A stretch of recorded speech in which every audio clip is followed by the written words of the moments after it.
प्रदेश में कानून व्यवस्था बदहाल हो चुकी है। बेरोजगारी चरम सीमा पर है। महिला सुरक्षा के मुद्दे और भ्रष्टाचार जैसे गंभीर आरोप मोहन यादव पर लगते हुए नजर आ रहे हैं और ये तमाम आरोप मध्य प्रदेश सरकार पर कांग्रेस पार्टी लगा रही है। मध्य प्रदेश के कांग्रेस पार्टी के अध्यक्ष जीतू पटवारी लगातार मोहन यादव सरकार पर हमलावर हो रहे हैं। जिस तरीके से जल शक्ति मंत्रालय में 2000 करोड़ रुपए के घोटाले के आरोप उन्होंने लगाए, इसी के साथ साथ पिछले 20 सालों में जीतू पटवारी का कहना है कि मध्य प्रदेश के सभी विभागों की जांच की जाए तो करीब 2 लाख करोड़ रुपए की चपत ये भारतीय जनता पार्टी के नेता प्रदेश सरकार को लगा चुके हैं और प्रदेश के संपदा को लूटने का काम किया जा रहा है। जीतू पटवारी यही नहीं थमे, उनका साफ तौर पर कहना है कि दलितों, पिछड़ों, यहाँ पर अल्पसंख्यकों के अधिकारों को छीनने का प्रयास भी किया जा रहा है। लोकतंत्र और संविधान खतरे में है। कांग्रेस पार्टी आने वाले वक्त में मजबूती के साथ यहाँ पर भारतीय जनता पार्टी का विरोध करते हुए लोगों की आवाज को उठाएगी और इसी के साथ साथ हम आगामी वक्त में सरकार की नीतियों का पर्दाफाश भी करेंगे। पिछले दिनों जिस तरीके से मध्य प्रदेश के मऊ में बाबा साहेब भीमराव अंबेडकर की जन्म स्थली पर कांग्रेस पार्टी ने एक बड़ी रैली का आयोजन किया। इस बड़ी रैली में कांग्रेस पार्टी के राष्ट्रीय अध्यक्ष मल्लिकार्जुन खड़गे, लोकसभा में नेता प्रतिपक्ष राहुल गांधी, मध्य प्रदेश के पूर्व मुख्यमंत्री कमलनाथ, पार्टी संगठन के तमाम बड़े दिग्गज नेता और जीतू पटवारी भी मौजूद रहे। लिहाजा राहुल गांधी ने यहाँ पर संविधान को बचाने की बात कही तो जीतू पटवारी ने यहाँ पर ओबीसी वर्ग के आरक्षण को लेकर ही लड़ाई जंग छेड़ दी है। उनका कहना है कि ओबीसी आरक्षण जो कि कमलनाथ की सरकार में मध्य प्रदेश में 27% मिल रहा था, अब भारतीय जनता पार्टी उसे घटाकर 14% कर रही है। हम इसकी लड़ाई लड़ेंगे और मध्य प्रदेश में भारतीय जनता पार्टी की सरकार को झुकना पड़ेगा। सुनिए किस तरीके से जीतू पटवारी प्रदेश सरकार को यहाँ पर कटघरे में खड़ा कर रहे हैं। आदरणीय मध्य प्रदेश वासियों, ओबीसी आरक्षण को लेकर कोर्ट ने जिस तरीके की अपनी टिप्पणी दी है, ये उस एहसास को समर्थन करती है जो आदरणीय कमलनाथ जी की सरकार ने निर्णय लिया था।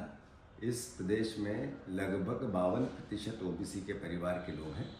अति पिछड़ों का प्रतिशत इसमें अत्यधिक है।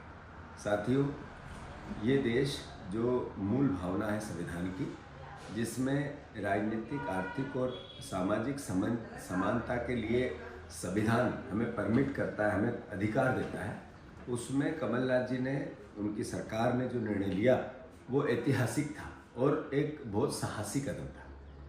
भारतीय जनता पार्टी जब से शिवराज जी, कमलनाथ जी की सरकार गिरा के मुख्यमंत्री बने और अब मोहन यादव जी जब से मुख्यमंत्री हैं, अगर हम पूरी अदालत की कार्रवाइयों को देखें और वकीलों के आर्ग्यूमेंट को देखें, सरकारी वकीलों के आर्ग्यूमेंट को देखें, तो इस पूरे प्रोसेस को कैसे रुकें, डिले कैसे करें, न हाँ करें न ना करें, कैसे बचे सरकार, ये निर्णय भी नहीं हो और सरकार पे कोई अपेक्ष भी नहीं आए, इस तरह की आर्ग्यूमेंट पूरे समय हुई। जो 13% और 14% की लड़ाई है, जो सरकारी नौकरियों में पद रोके जा रहे हैं, ये भी कोई कोर्ट का निर्देश नहीं है, सरकार का किया हुआ कृत्य है। मैं फिर से, चूँकि पूरे देश में फिर से एक बहस चल पड़ी है कि इस देश में संविधान की भावना को किस तरीके से आत्मसात किया जाए, और जो लड़ाई देश के आज़ादी से पहले से लड़ी जा रही है कि समानता की, राजनीतिक, आर्थिक और सामाजिक। मैं मानता हूँ राजनीतिक समानता तो एक बार फिर भी 90% परिवार के लोगों को मिल रही है, क्योंकि चुनाव की दृष्टिगत आरक्षण का प्रोविज़न है, आरक्षित सीटों का प्रोविज़न, पर सामाजिक और आर्थिक एक समानता अभी भी कोसों दूर है। मैं फिर से सभी परिवार के लोगों को, जिसमें राहुल गांधी जी ने ये निर्णय लिया कि जातिगत जनगणना होनी चाहिए, ये मैं समझाना चाहता हूँ जातिगत जनगणना है क्या। ये जातिगत जनगणना वही अंबेडकर जी का, कांग्रेस पार्टी का, महात्मा गांधी का और पूरी संविधान सभा का जो मूल तत्व है, जिसमें समानता के अधिकार की बात हुई, तो आर्थिक और सामाजिक समानता की लड़ाई है जातिगत जनगणना। कोई किसी जाति का गरीब जिसके लिए खजाने के द्वार कैसे खुले, इसकी लड़ाई है राहुल गांधी जी लड़ रहे हैं। मैं आप सबसे आग्रह करता हूँ, जातिगत जनगणना का हम सब समर्थन करें।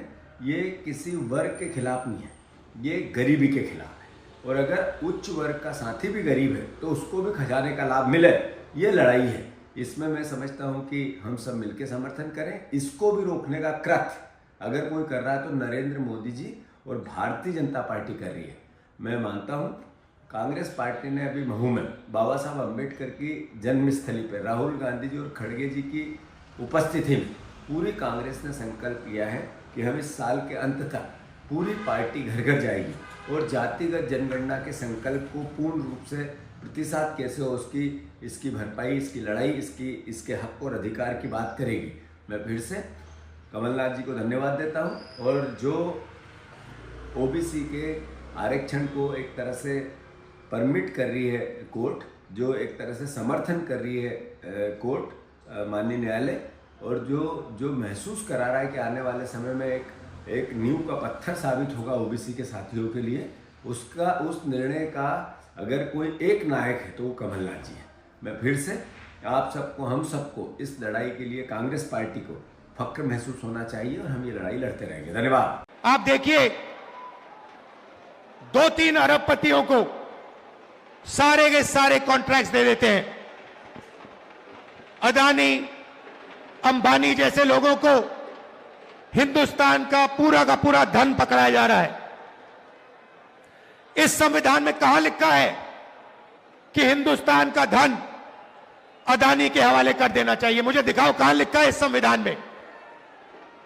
संविधान में लिखा है हिंदुस्तान के सारे नागरिक एक समान है। संविधान में लिखा है कि हर हिंदुस्तानी को सपना देखने का, भविष्य बनाने का मौका होना चाहिए। आज 50 साल से सबसे ज्यादा बेरोजगारी आज हिंदुस्तान में है। अरबपति हजारों करोड़ रुपए बच्चों की शादी में खर्च कर देते हैं। कोई 10 करोड़ की घड़ी पहनता है, कोई 15 करोड़ की घड़ी पहनता है, मगर अगर आप अपने बच्चों की शादी करवाना चाहते हो तो आपको कर्जा लेना पड़ता है। आपके घर में पैसा नहीं है। क्यों नहीं है? क्योंकि रोजगार नहीं है। और भाइयों और बहनों, एक बात भूलिए मत, जितना अदानी और अंबानी आगे बढ़ेंगे, जितना धन इन अरबपतियों के हाथ में जाएगा, उतना कम रोजगार आपके बच्चों को मिलेगा। ये नोटबंदी जो इन्होंने की, जो जीएसटी लागू की है, ये हिंदुस्तान के गरीब लोगों को खत्म करने के औजार है। ये योजनाएं नहीं है, ये हथियार है। जीएसटी कौन देता है? जीएसटी अरबपति नहीं देते हैं। जीएसटी हिंदुस्तान के गरीब लोग देते हैं। जब आप एक शर्ट खरीदते हो, पैंट खरीदते हो, जितनी जीएसटी आप देते हो उतनी ही जीएसटी अदानी अंबानी देते हैं। आप रेस्टोरेंट में खाना खाते हो, ढाबे में खाना खाते हो, जितनी जीएसटी आपके जेब से निकलती है उतनी ही जीएसटी अदानी देता है। लाखों करोड़ रुपए आपके जेबों से निकाला जाता है। लाखों करोड़ रुपए कहां जाता है? सीधा अरबपतियों के बैंक अकाउंट में जाता है। तो सुना आपने जीतू पटवारी को, जो साफ तौर पर यह कहते हुए नजर आ रहे हैं कि आगामी वक्त में यहां पर प्रमुखता के साथ कांग्रेस पार्टी आम लोगों के हितों की रक्षा करने का काम करेगी और हम एक कदम भी पीछे नहीं हटने वाले हैं। लेकिन देखना दिलचस्प ये होगा कि आखिरकार क्या कांग्रेस पार्टी को आने वाले वक्त में मध्य प्रदेश में कोई बड़ी कामयाबी हाथ लगती हुई नजर आती है, क्योंकि उनका साफ तौर पर यह कहना है कि हम आगामी वक्त में भारतीय जनता पार्टी की सरकार को सत्ता से उखाड़कर फेंकने का काम करेंगे। फिलहाल इस खास कार्यक्रम में इतना ही। देश दुनिया से जुड़ी तमाम बड़ी खबरों के लिए आप देखते रहिए SPN 9 न्यूज।